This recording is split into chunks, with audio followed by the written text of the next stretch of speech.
kamera sa kanan. Pag sinabi niyang sulit, tiwala ka na. Review na diretso, hindi gawa-gawa. Sa likod ng visor, may tangalang boses. Bawat salita parang kalabit ng throttle. Hindi lang specs, pati kwento ng makina. Haji ang pangalan to, ang sandata. Da Haji Motovlogs, Revenge Paraiso. Sumisigaw ang makina. Okay, good morning mga idol. Dito nga pala tayo sa Santa Cruz, Zambales, Skygo. So, alam ko ito yung EFI na mga idol. So, matipid na sa gasolina to mga idol, no? So, pang araw-araw, napaka-basic lang dahil automatic transmission. Unahin natin dito sa kanyang unahan mga idol. Makikita natin na meron po siyang similarities kay Honda Beat, no? Version 3, no? Ang ganda, oh. Ayan, meron papangil siya dito. So, LED po ang gamit nito sa kanyang signal lights. Sa kanyang headlight naman is LED na rin po mga idol. Tapos, dito naman sa kanyang suspension, gumagamit po siya ng telescopic fork. Okay, disc brake naman para sa kanyang braking system. With 2-pot caliper na may sukat na gulong na 80/90-14. Tapos ito mayroon siyang ano to ito, rubber boost, no, sa kanyang suspension. So mags din po ang gamit nito. Alright? Suspension naman dito sa likuran, makikita natin na single shock absorber, drum brake po para sa braking system. Mags po ang ginamit nito na may sukat na gulong na 90/90-14. Tubeless po ito mga idol, pati dito sa harapan. Tapos dito naman yung kanyang, okay, sa likuran ay gumagamit po siya ng LED mga idol. Tapos LED din sa kanyang signal lights. Okay, dito.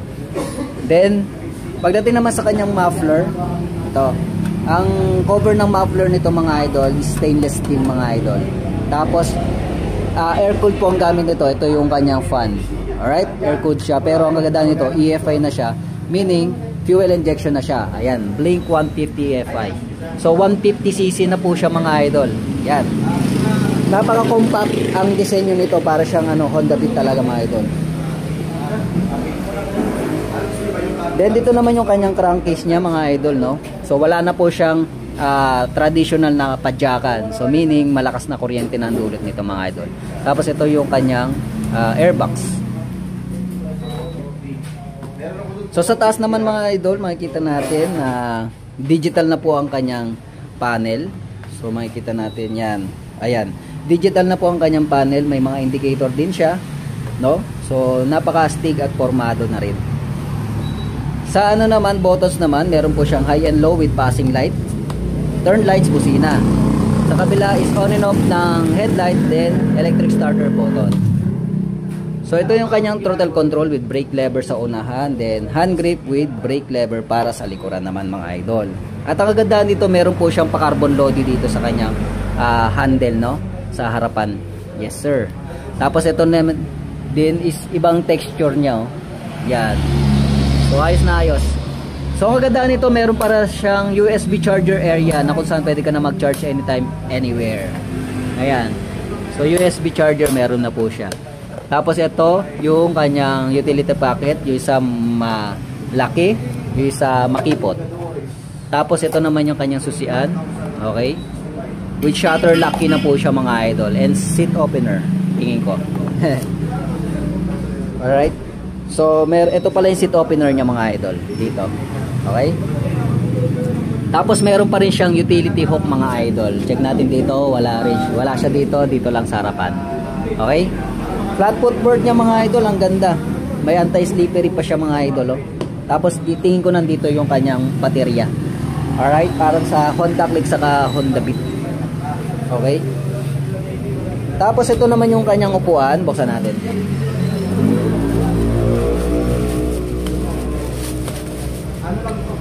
Yan. Buksan natin mga idol yung kanyang upuan. Ayan. Ito yung style ng kanyang cover. So, dalawang texture, isang plain, isang rough. Okay, so napakaganda, solid yung ginamit niya rito sa kanyang upuan. Okay, makapal, very compact lang talaga mga idol, no?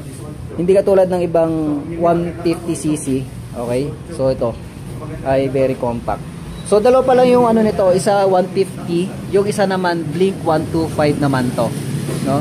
tingin ko ito ay hindi pa siya F5. Then ito naman yung kanyang compartment niya mga idol, malapad na mababaw. Okay? So dito naman yung kanyang refiller na mayroong alulod system mga idol. Okay? Uy, may gas pa. Gas nga. May ready to use na siya. Okay? Just in case na mabenta na siya, ready na siya i-drive. Okay? So yan yung Skygo Blink 150i. Check natin ang presyo niya mga idol, no? Kung pasok ba ito sa budget nyo. Let's go. Okay, pag-usapan naman natin ang kanyang presyo mga idol. Yes sir, ito na po. So Blink 150 meron po siyang 75,000 pesos. Yan. So may down payment siya na 3,000 pesos. Ayan po yung mga terms niya mga idol. Okay? So rebate yan, 200 pesos yan kung maaga ka or due date ka magbayad.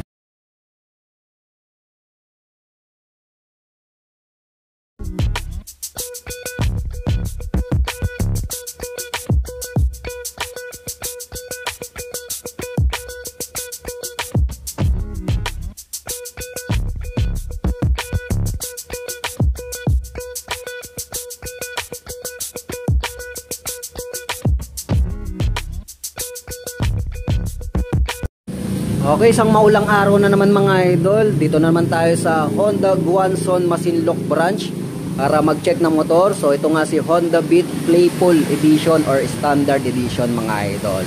So sulit pa nga ba ito bilhin ngayon 2025? Alamin natin yan. Unahin natin sa kanyang harapan.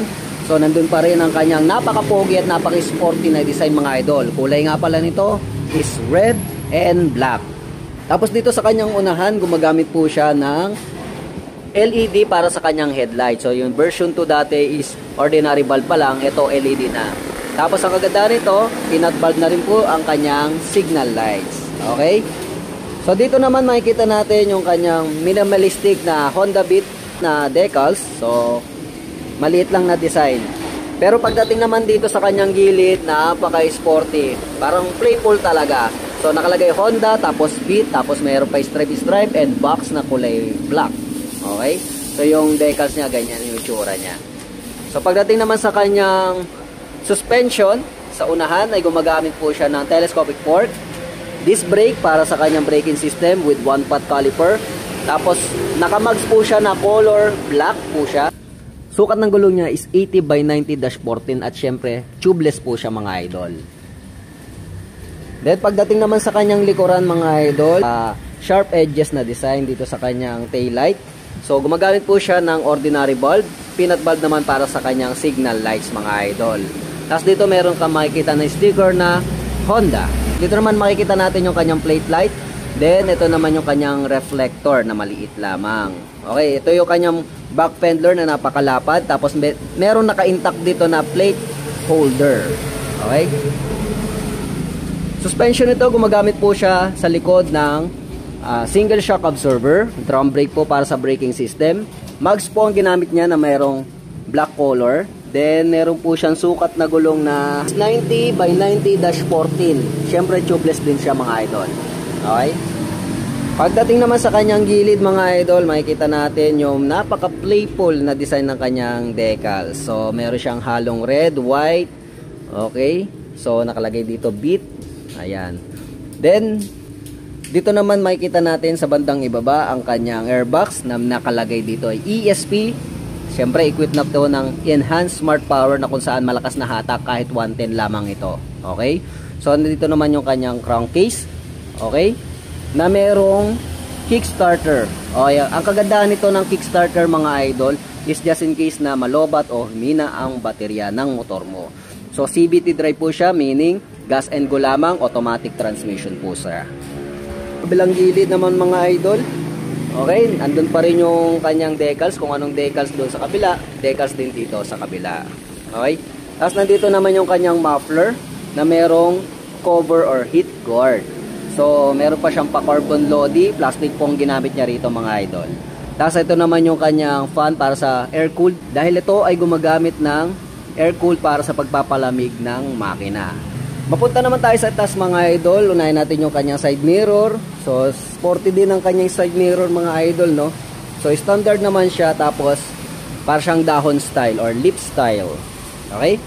Pagdating naman sa kanyang panel mga idol, yan, meron po siyang halong digital and manual speedometer and odometer. Then meron po siyang indicator dito. Then nakalagay dito echo. Yan. Siguro matipid talaga, no? At ang kagandahan kasi nito, PGMFI po siya. Equipped na rin po ito ng PGMFI or programmable fuel injection na kung saan mas matipid ito sa pagkonsumo ng gasolina. So pwede po siyang pang daily use.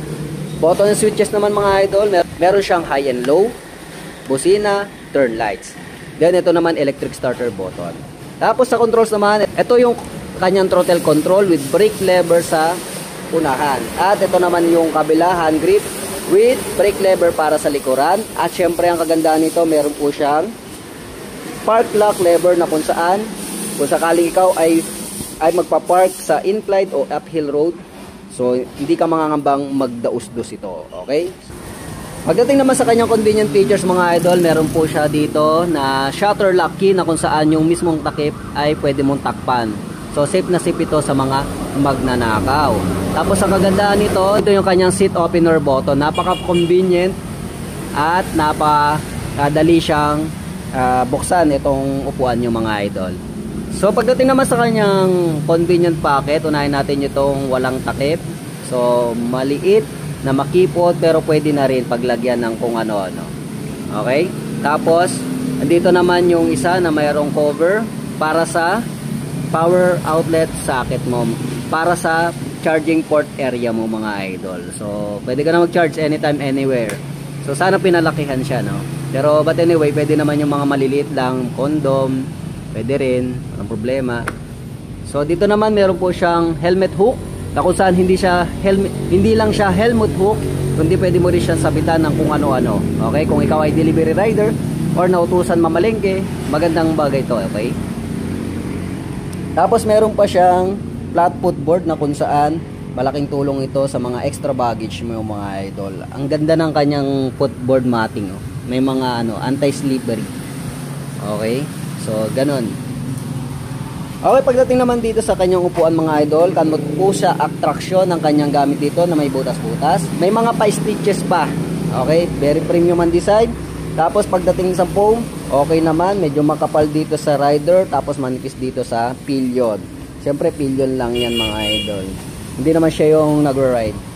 Okay, saktong-sakto yung foam niya sa wet packs, yag bolts at echo. Okay?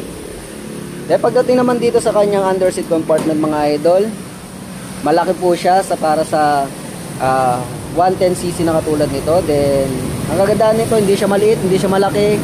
Pwedeng paglagyan ng kung ano-ano. Basta kakasya rito. Hindi lang helmet kasi siguro yung half face or nutshell helmet, pwede. Tapos dito naman ay makikita din natin yung fuel refiller na kung saan meron po siyang alulud system.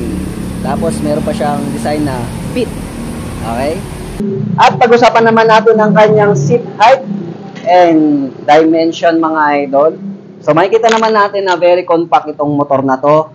So kaya siya mabenta dito sa Pilipinas is yung kanyang design mga idol. Pwedeng singit-singit at ipasok-pasok sa mga lalang traffic. Pang daily use nga mga idol.